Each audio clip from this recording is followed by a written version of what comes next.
Vídeo 32 de Previdenciário, falando da Lei de Assistência Social e do decreto, que é o seu regulamento. Nós paramos na aula passada no artigo 13 do decreto, vamos agora ao artigo 14. O benefício de prestação continuada deverá ser requerido junto às agências da Previdência Social ou aos órgãos autorizados para este fim. Qual é o local principal trazido pela lei? As agências da Previdência Social e ainda órgãos autorizados para este fim. Você não precisa guardar aqui nomes de órgãos. Você tem que saber que se algum órgão for autorizado, porque hoje pode ser um, amanhã pode ser outro. Você não precisa decorar o nome. Saber que é Agência de Previdência Social e órgãos autorizados para este fim. Parágrafo 4º. A apresentação de documento incompleta não constitui motivo de recusa liminar do requerimento de benefício. Se alguém chega na agência de Previdência Social, para fazer a requisição do benefício, não está com a documentação completa, o que deve fazer? Deve dar início. O funcionário vai dar início, vai pedir para ele trazer posteriormente a documentação complementar, mas não pode haver recusa. Por que isso foi trazido para o decreto? Olha, observe que em 2007, uma das maiores tristezas dos idosos é ir na agência da Previdência Social e eles mandarem voltar para casa porque a documentação está incompleta. O regulamento já veio dizer que isso não pode acontecer. A apresentação de documentação incompleta não constitui motivo de recusa. Vai dar início sim àquela petição e vai mandar trazer uma documentação complementar, mas não vai ficar parado. Vai começar a analisar o benefício daquele que faz a solicitação. O artigo 16 diz o seguinte: a concessão do benefício à pessoa com deficiência ficará sujeita à avaliação da deficiência e grau de impedimento com base nos princípios de classificação internacional de funcionalidades, incapacidade de saúde, CIF, estabelecida pela Resolução da Organização Mundial de Saúde, número 5421, aprovada pela 54ª Assembleia Mundial da Saúde em 22 de maio de 2001. O que nós temos que saber aqui? Pessoa com deficiência será avaliada, o seu grau de deficiência será avaliado, e esse parâmetro é internacional. O parâmetro de avaliação é da OMS, Organização Mundial de Saúde, resolução da Organização Mundial de Saúde. Daí vem o parâmetro da deficiência e do impedimento. Parágrafo 1º. A avaliação da deficiência e o grau de impedimento será realizado por meio de avaliação social e a avaliação médica. Portanto, os critérios e os moldes serão internacionais, mas quem fará não será a Organização Mundial de Saúde que fará, vai ser o médico próximo ali. O médico vai avaliar, observando os parâmetros da Organização Mundial de Saúde e ainda por meio de avaliação social. A assistência social vai avaliar a vida daquela pessoa com deficiência e observar se ela é realmente incapaz, se ela é desprovida de recurso, de alguém que possa manter aquela pessoa. E o médico vai avaliar o caso clínico específico. Avaliação social e médica e os parâmetros Organização Mundial da Saúde. O artigo 18 diz o seguinte: a concessão do benefício de prestação continuada independe de interdição judicial do idoso ou da pessoa com deficiência. Pessoal, no Código Civil nós temos o Instituto da Interdição. Um indivíduo que ele é interditado, se ele é interditado, ele vai até um bar ali e furta algo. Ele não vai ser preso porque ele foi interditado. Ele não responde mais pelos seus atos. Ele será relativamente incapaz ou absolutamente incapaz. Para que alguém possa receber essa prestação continuada, não é necessária interdição. Não é necessária interdição do idoso ou da pessoa com deficiência. Esse idoso ele pode votar, essa pessoa com deficiência pode, por exemplo, votar. São exemplos. A pessoa interditada, ela fica impedida de exercer a sua cidadania plena. Já para receber o benefício de prestação continuada, não é necessário a limitação da cidadania. Não é necessário, portanto, interdição do juiz, interdição judicial. Artigo 19. O benefício de prestação continuada será devido a mais de um membro da mesma família, enquanto atendidos os requisitos exigidos neste regulamento. Olha, isso aqui é muito interessante, eu já falei isso lá na primeira aula, quando eu falei de seguridade social. Nas primeiras aulas, nos primeiros vídeos, se houver 2 idosos numa mesma família, ou um idoso ou um deficiente, e somando a remuneração dos dois, mesmo assim, dá 1/4 do salário mínimo, neste caso, inferior a 1/4 do salário mínimo, mesmo assim ele vai fazer jus ao benefício. Só que eu também disse uma coisa, e está no parágrafo único: o valor do benefício de prestação continuada concedido a idoso não será computado no cálculo da renda mensal bruta familiar, a que se refere o inciso 4º do artigo 4º para fins de concessão do benefício de prestação continuada a outro idoso da mesma família. Então, eu dei o exemplo de, por exemplo, uma família que havia 5 pessoas e eu coloquei, vamos supor que o salário mínimo seja R$800, uma suposição. Portanto, dividindo ali aqueles 800 por 5, daria 160, e isso é menos que 1/4 do salário mínimo. Só que vamos supor que dentre esses 5 membros há outro idoso. Então, ele vai receber um benefício, será somado somente um salário mínimo. Aqueles R$800 que ele recebe também não será computado. Então, o benefício de outro idoso não será somado na renda mensal para calcular o benefício de prestação continuada para outro idoso. Interessante? Guarde isso. Artigo 21 do Decreto 6214. Fica o INSS obrigado a emitir e enviar ao requerente o aviso de concessão ou indeferimento do benefício, e neste caso com a indicação do motivo. Pessoal, isso aqui é para garantir a transparência, é para garantir que não haja fraude. O INSS está obrigado, o Instituto Nacional do Seguro Social, ele está obrigado a emitir e enviar o aviso de concessão. Primeiramente, o aviso de concessão. Foi concedido o benefício de prestação continuada? Ele comunica: o amigo, foi concedido, você tem que ir fazer seu cartão, você vai ter que ir na agência tal para você receber mensalmente esse benefício. Agora não foi concedido. O INSS vai indicar o motivo. Não foi concedido porque a sua renda mensal per capita é superior a 1/4 do salário mínimo. Foi concedido? Não foi concedido porque a sua deficiência, segundo a avaliação social e médica, não está nos parâmetros da Organização Mundial de Saúde. Não foi concedido por outro motivo. Então, para que ele possa, por exemplo, procurar um advogado ou tentar resolver na justiça, administrativamente ou na justiça, ou desistir se for o caso. Artigo 22. O benefício de prestação continuada não está sujeito a desconto de qualquer contribuição e não gera direito a pagamento de abono anual. Interessante, olha, ele não está sujeito a qualquer desconto de contribuição. Portanto, não vai vir descontado neste benefício aí parte para a Seguridade Social. Benefício de prestação continuada, esse para o idoso ou para o deficiente que não tem condição de se manter, não tem desconto. Se o salário mínimo é R$ 724, ele vai receber quanto? R$ 724 integralmente. Cuidado, ele não recebe 13º salário. O benefício de prestação continuada, não existe gratificação natalina para ele. Então, ele não tem desconto. Outra informação, não tem 13º e não gera direito ao quê? Pagamento de abono anual. Nenhum abono anual, nem 13º, nem nada. Artigo 23. O benefício de prestação continuada é intransferível. Essa é a questão de prova, pessoal. Não gerando direito à pensão por morte aos herdeiros sucessores. Ora, vamos supor que há um idoso, 65 anos. Ele tem 65 anos e tem 4 crianças em casa. Ele faleceu. As crianças serão adotadas ou qualquer outra coisa. Não é intransferível, é personalíssimo esse benefício. Não passa de pai para filho, não passa do marido para a esposa e não gera pensão por morte. Ok? Parágrafo único. O valor do resíduo não recebido em vida pelo beneficiário será pago aos seus herdeiros ou seus sucessores na forma da lei civil. O que é isso? O indivíduo entrou com um pedido. Ele fazia jus àquele direito. O que aconteceu?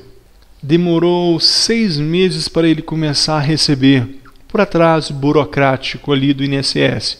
O que acontece? Ele ficou em dívida de 6 meses e veio a falecer. Quem vai receber? Seus herdeiros, na forma da lei civil. Como é a lei civil? Ali existe o direito sucessório. Primeira classe, segunda classe, terceira classe. E quem vai receber o benefício? Para a prova, é na forma da lei civil. Nossa aula, matéria não é civil, é previdenciário. O artigo 24 deste mesmo decreto diz o seguinte: o desenvolvimento das capacidades cognitivas, motoras ou educacionais e a realização de atividades não remuneradas de habilitação e reabilitação, dentre outras, não constitui motivo de suspensão ou cessação do benefício da pessoa com deficiência. Caso fosse assim, ninguém queria. O indivíduo ele queria vegetar, ele não ia querer melhorar cada vez mais.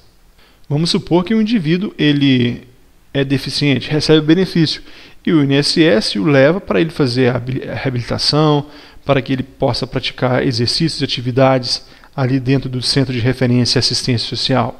E isso não vai fazer com que ele perca o benefício, ainda que ele evolua daquele quadro, ele não vai perder. Caso assim, ele não ia querer, talvez ele não ia querer evoluir. Então, a lei já veio proteger. Não, filho, você vai fazer reabilitação, mas você vai continuar recebendo o seu benefício. O artigo 25.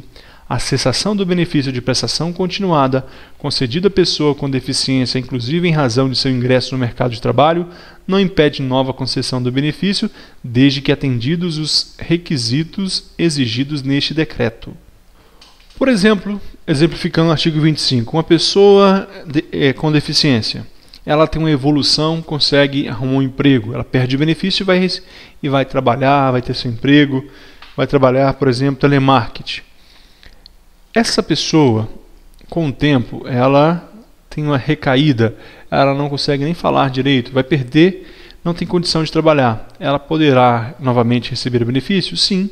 Uma vez que é cessado esse benefício para o deficiente, não quer dizer que nunca mais ele vai poder receber o benefício, desde que atendidos os requisitos exigidos. Quais são eles?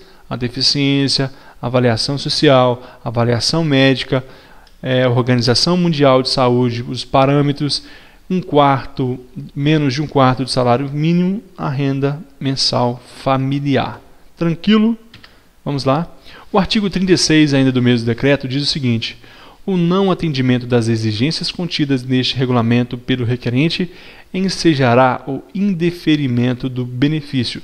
Vamos ler o parágrafo 1º e o 2º.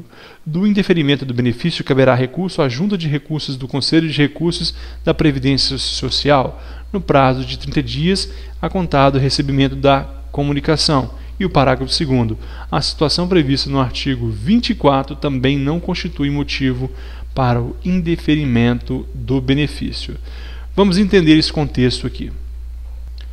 Nós já falamos das exigências que são necessárias para que o indivíduo possa receber o benefício. Ser idoso com mais de 65 anos, ser deficiente e não ter condição de se manter, nem ser provida por sua família. A renda mensal per capita familiar, a renda mensal familiar deve ser menor que um quarto do salário mínimo, entre outros. Portanto, qualquer um desses aí foi quebrado, então ensejará o indeferimento do benefício.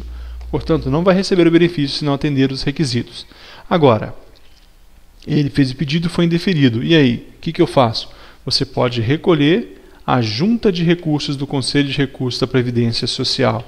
Junta de Recursos do Conselho de Recursos da Previdência Social. Se escrever aqui assistência social vai estar errado.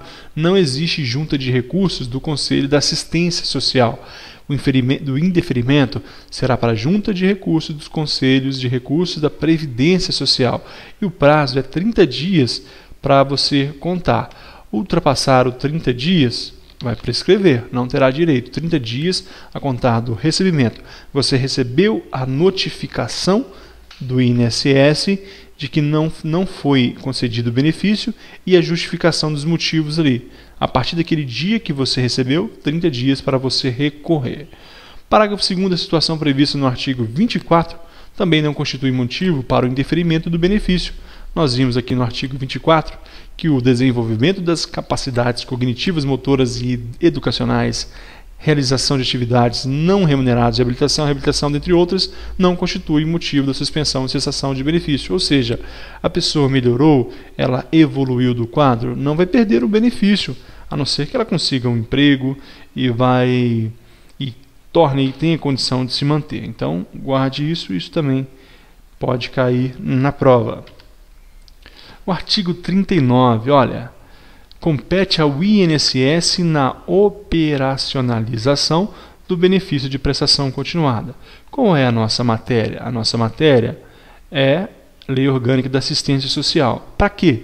Para passar no concurso do INSS. Então, não preciso falar que é importante o que nós veremos agora. Compete ao INSS na operacionalização do benefício de prestação continuada. Inciso 1.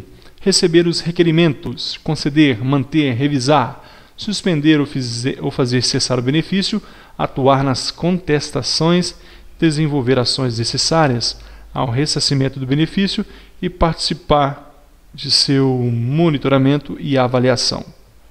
Você é um idoso com mais de 65 anos, não tem condição de se manter nem ser provida por um familiar. Você vai onde? No INSS. E ele vai receber o seu requerimento. Ele vai conceder ou não. Vai manter esse benefício. Vai revisar quando necessário. Suspender, se for necessário, ou cessar. Se você conseguir um emprego, se sua família não enquadra naquela renda mensal. Atuar nas contestações, quando você entrar na ajuda de recursos, desenvolver ações necessárias ao ressarcimento do benefício e participar de seu monitoramento e avaliação. Tudo isso faz o INSS. E o 2, verificar registro de benefícios previdenciários e de emprego e renda em nome do requerente ou beneficiário e dos integrantes do grupo familiar, em consonância com a definição estabelecida no inciso 6 do artigo 4º. Observe, pessoal, que nós estamos falando, esse artigo 39 é do decreto 6214, é do regulamento da Previdência Social. E nessa verificação de benefícios, de registro de benefícios, o INSS fará o seguinte: você vai fazer o requerimento, ele vai olhar o que? Registros de benefícios previdenciários. Por quê? Não pode acumular, então ele vai olhar se você está recebendo algum benefício previdenciário. Só você não. Você vai entregar a sua lista familiar ali. E eles vão analisar também se aquele nome, ou a identidade, o CPF daquele membro da sua família, se eles estão recebendo algum benefício. E se esse benefício somado com o seu não vai dar acima de um quarto do salário mínimo. Então, um quarto deste benefício. Portanto, ainda benefícios previdenciários, de emprego, renda em nome do requerente. Observar questões de emprego também. Se você, por exemplo, está contribuindo pelo INSS e está empregado, você está, neste caso, querendo fraudar. Você tem um emprego, mas não quer comunicar que tem esse emprego. Está tentando, por fraude, conseguir esse benefício. O INSS vai observar se há contribuição previdenciária no seu nome. E tudo isso é função do INSS. 3. Realizar a avaliação médica e social da pessoa com deficiência de acordo com as normas a serem disciplinadas em atos específicos. Nós já sabemos que é com os parâmetros da Organização Mundial de Saúde. 4. Realizar o pagamento de transporte e diária do requerente ou beneficiários e seu acompanhante com recurso oriundos do FNAS nos casos previstos no artigo 17. O que é isso? Vamos ver o artigo 17 para a gente entender.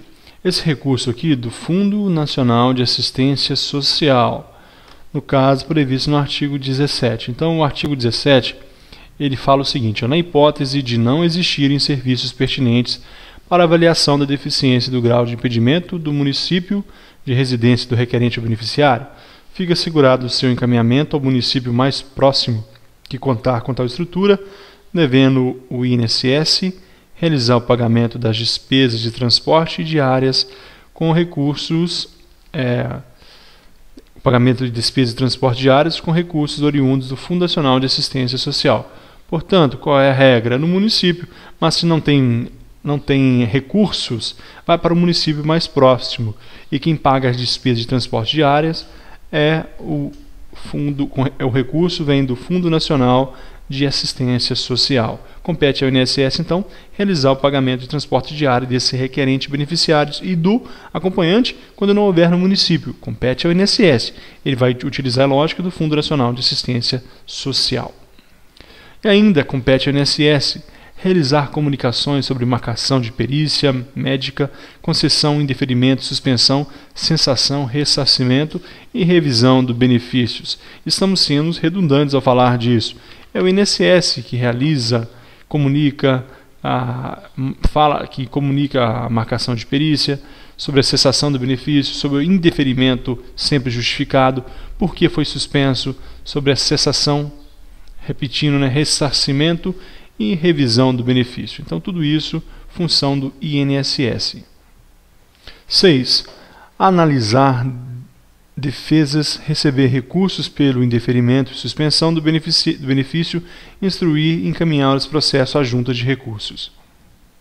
Entendemos aqui que o usuário, quando lesado ou quando ele se sentir lesado, ele não vai diretamente à junta de recursos, mas ele leva a sua defesa, o seu recurso, diretamente ao INSS, e o INSS encaminha os processos à junta de recursos. 7. Efetuar, ainda o INSS, efetuar repasse de recursos para pagamento de benefício junto à rede bancária autorizada ou conveniada, onde que vai receber? No Banco do Brasil, na Caixa Econômica, no Bradesco, se eu não me engano, hoje é no Bradesco, pelo menos na minha cidade. Então, o INSS vai repassar esse recurso para essas entidades bancárias, para que ela possa pagar o benefício ao usuário. 8. Participar juntamente com o Ministério do Desenvolvimento Social e Combate à Fome, da instituição de Sistema de Informação e Alimentação de bancos de dados sobre a concessão, indeferimento, manutenção, suspensão, cessação, ressarcimento e revisão do benefício de prestação continuada, gerando relatórios gerenciais e subsidiando a atuação dos demais órgãos no acompanhamento do beneficiário e na defesa de seus direitos.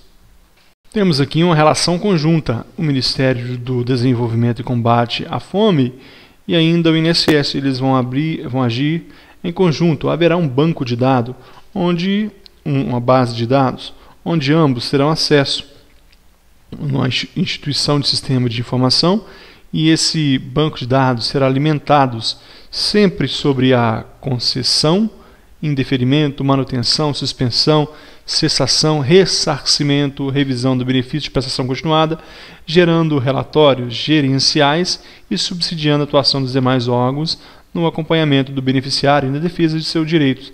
Estamos falando aqui de um banco de dados, um sistema de informática.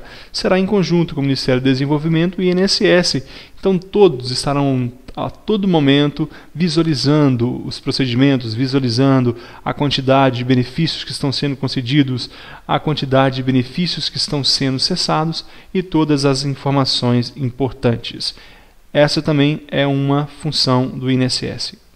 Nós temos ainda mais algumas competências do INSS aqui, segundo a assistência social. Submeter a apreciação prévia do Ministério do Desenvolvimento Social e Combate à Fome quaisquer atos em matéria de regulação e procedimentos técnicos e administrativos que repercutam no reconhecimento do direito ao acesso, manutenção e pagamento do benefício de prestação continuada.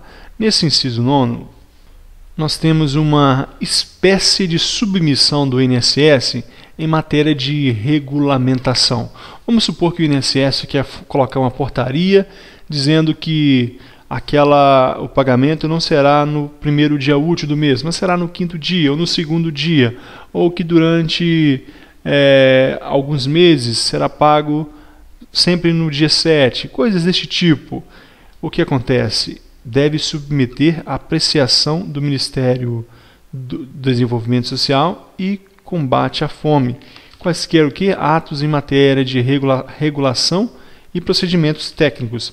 Vai regular, vai modificar procedimentos administrativos que repercutam no reconhecimento do direito ao acesso. Portanto, qualquer mudança nesse tipo que vai repercutir no reconhecimento do direito de acesso ao benefício, manutenção, pagamento de benefício, por exemplo, qual a entidade que vai receber? O INSS o INSS vai submeter à apreciação prévia do Ministério do Desenvolvimento Social e Combate à Fome. Inciso 10. Ainda o INSS vai instituir, em conjunto com o Ministério do Desenvolvimento Social e Combate à Fome, formulários e modelos de documentos necessários à operacionalização do benefício de prestação continuada. Nós estamos falando de padronização de documentos. Documentos timbrados, específicos, padronizados, que após serem preenchidos, vai tornar fácil o reconhecimento, a análise, a compreensão se o indivíduo tem direito a receber o benefício ou não. Então é a padronização de documentos, não mais aquela pilha de documentos sendo analisados um a um. Vai ter os documentos, serão levados? Sim, mas a partir daí será feito o quê? Documentos, formulários e modelos para que haja uma operacionalização prática neste benefício de prestação continuada.